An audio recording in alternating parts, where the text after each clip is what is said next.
Without objection, the gentleman is recognized for 5 minutes. Madam Speaker, as a student of foreign policy, if somebody described to me the actions that we saw, I would have assumed we were in a failed nation or a banana republic. Storming past police, some carrying the flag of the Confederacy, a mob breached this House. But there is good news: the democracy held today. For the last few years, misinformation and fear has been fed into people for profit and power, and for too many years, leaders around the country said nothing and sometimes echoed those messages because of the belief that winning, no matter the cost, was worth everything. Today, we saw the result of ignoring these warning signs. People look to Washington to give hope. Instead, we simply amplify fears. People look to us for expertise on what can and can't be possible. Sometimes it's easier to say what makes people feel good instead of the hard facts.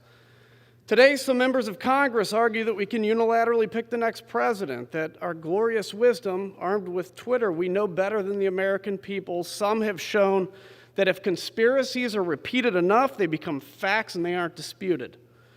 Even here in this chamber, after the events today, some speeches have been shockingly tone deaf. I've seen people applaud cheap political lines that are embarrassing.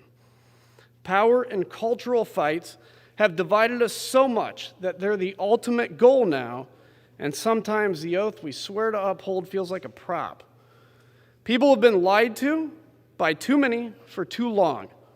So here's the truth: Joe Biden won this election. The effort will fail, and everybody knows it. For some out there, this isn't about making a statement for the betterment of our country.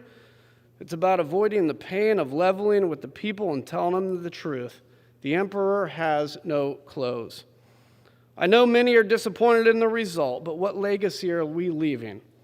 Have our kids seen the day where Ronald Reagan and Tip O'Neill had a beer over their differences, or have they learned that to lead you must tweet, and sometimes all in caps, because now this is Hollywood. Fame is the ultimate goal. But the first step that we can do to restore this is to reject the charade, and what happens next is up to us. We get threatened with primaries, we worry about the political implications, but our names will long be forgotten. The legacy of now will exist.